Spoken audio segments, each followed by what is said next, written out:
Hello my friends. We are delighted to welcome you to the Barrens.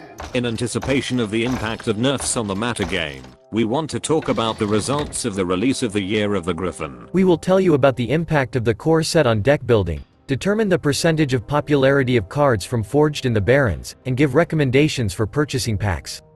In addition, we will designate several legendary cards for safe crafting. Let's start with a quick overview of the metagame. Team 5 bit off more than they could chew. In addition to the rotation of 3 sets and 1 mini set, the classic and basic sets left standard mode. In their place, we got a core set that contains wild cards, buffed cards, and a large number of new cards, as well as the release of a new expansion. Thus, the standard format has undergone the most significant changes in the entire history of the game. It was extremely difficult to predict the consequences of these changes, but almost no one expected a complete disaster. Based on the results of the first week in standard mode, one leader was determined. No minion mage managed to gain almost 35% popularity in the metagame. Hearthstone has become Mage Stone. The popularity of no minion mage is comparable to that of aggro demon hunter in the early days of Ashes of Outland. In addition, Control Warlock was too popular, and Secret Paladin was too effective. These 3 decks completely dominated the metagame. Of this trio, only the Control Warlock was not weakened during the nerf wave. Should we expect a new era of Warlock Stone? A few words about the community experience involving the metagame.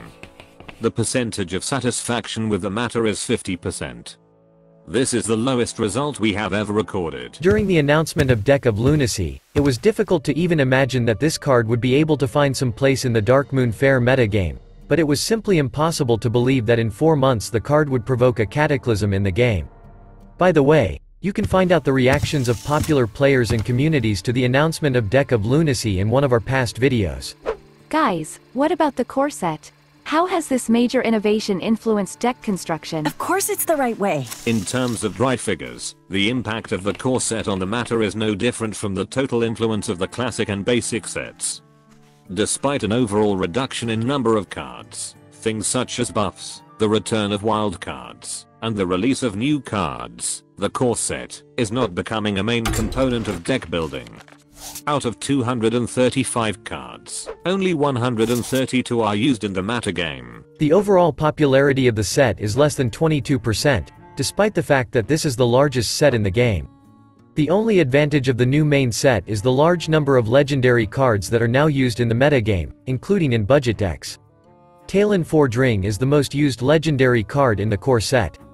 Within the framework of the current metagame, I don't see any significant benefits from implementing the core set. Experienced players should still rely on cards from new expansions to build their decks, as the set contains too many useless cards. You might think that now the collection will be much cheaper, since the core set contains a lot of useful legendary cards. However, with the introduction of the core set, the number of useful legendary cards in the metagame has increased proportionally. I understand that the core set makes the game more varied and unpredictable, but in terms of the cost of the collection for the vast majority of players, nothing has changed. On the other hand, the core set is extremely important for new players. Now let's talk about sets in general, and define the set that contains the most useful cards. The popularity of cards from Scholomance Academy and Forged in the Barrens is almost 23%, meaning on average each 30-card deck contains 7 cards from each of these expansions. Each deck also contains 4 Ashes of Outland cards, 4.5 cards from the Darkmoon Faire, and 1.5 cards from the Darkmoon races. Here are some guidelines for buying packs. We do not recommend that you buy Ashes of Outland packs. The best investment so far is the Darkmoon races mini set, which contains 3 useful legendary cards. Despite its low popularity, Darkmoon Faire contains many useful cards. Scholomance Academy contains fewer useful cards, but they are much more popular in standard. Of the 3 expansions, Scholomance Academy remains the most influential set in the meta. What about Forged in the Barrens? Should players buy the new set? As we already said, the popularity of cards from the new expansion is almost 23%. This is not a very impressive result for the first expansion of the year. Currently 101 out of 135 cards are used by players, which is 75% of the cards. As a rule, after 2 weeks after the release, players lose interest in experimentation, and the number of useful cards in the set decreases. On the screen you can see a number of cards distributed by rarity. 11 epic cards have more than 1% popularity so far. 19 legendary cards can be seen in the metagame. This is a high result, and 18 of them have more than 1% popularity. The most popular legendary card is Kazakus, Golem Shaper. The popularity of all legendary cards is 32%. This means that almost every third legendary card in any given deck is from the new expansion. Let's look at the benefits of buying these packs. Potentially, your first pack will bring you 3 or 4 useful cards out of 5. After the 30th open pack, you have the opportunity to find only 0.9 useful cards. After the 60th pack, you will need to purchase 8 packs to find 1 useful epic or legendary card. After you get all the common and rare cards, you will find very few useful cards in the packs. Thus, after your 60th pack, you must decide between a few options.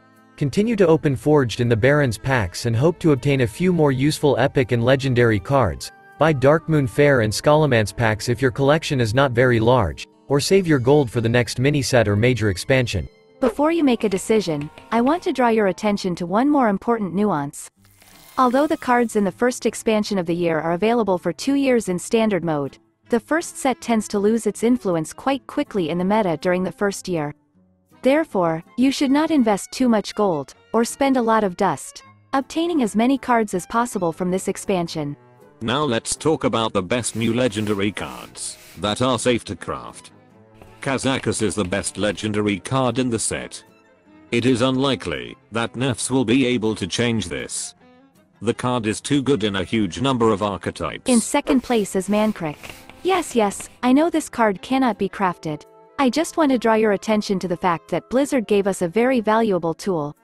The card has become an important component in Watch Post Rogue and Rush Warrior, as well as an optional inclusion in Deathrattle Demon Hunter and Hero Tower Mage. It is also a great tool for new players, as it can find room in some budget decks. In third place is Tamsin Rome. This is a must-have card for every control warlock. Most likely, the card will be relevant for more than one expansion, at least while Warlock receives new shadow spells. The ability to generate copies of shadow spells is too attractive to ignore. If Warlock is one of your favorite classes, this card should be in your collection. We also recommend that you pay attention to Firemancer Flurgle. No Minion Mage, Secret Paladin and Miracle Rogue have been keeping Murloc Shaman under control, but after the upcoming nerf, the environment will become more safe for the Murlocs. In addition, Murloc Shaman performs extremely well in wild mode. And the last card that I advise you to pay attention to, especially if you are a fan of Demon Hunter, is Death Speaker Blackthorn. Deathrattle is the only effective Demon Hunter archetype at the moment. The card has a crazy battle cry that summons 3 creatures from your deck. Even though the deck is currently only tier 2, it seems to me that this mechanic will remain strong in the future, at least compared to other Demon Hunter mechanics. At the present time, I do not recommend investing dust in crafting other legendary cards until the matter is formed after the nerfs. You should focus on conquering the rewards track and reaching level 20 and level 50 in order to receive free legendary cards. By the way, we are going to conduct an experiment in which we will try, using statistics, to predict the usefulness of legendary cards in the long term, and thus determine the most important cards for crafting. Wait for our experimental crafting guide that is coming soon. Finally, we want to ask you, what do you think of the classic format? Did the new format live up to your expectations? How often do you play classic? Please take part in this and other polls on our community tab. We will be extremely grateful to you for liking and subscribing to the channel as well as for turning on all notifications using the bell icon. You can also join our squad of loyal patrons and help us create new videos. Dear friends, from all of my robotic heart, thank you so much for any kind of support. Alright, that's all for today. Thank you for being with us. And special thanks to Chris for his invaluable help. We will definitely meet in a new video. Good luck.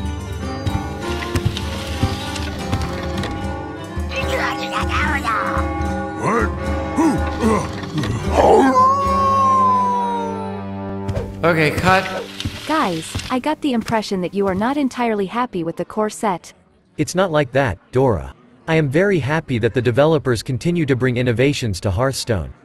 However, there is one thing that upsets me quite a bit. Take a look at my wild collection. Seriously, I don't understand why Blizzard duplicates cards that are included in the core set. Because of this, the same card takes up to 4 slots in the collection manager. In my opinion, even 2 occupied slots with a regular copy of a card and a golden copy created inconvenience in the collection manager. Oh, are you still here? What do you think about this problem? Write your opinion in reply to the pinned comment. Thank you for watching this video to the end. See you later.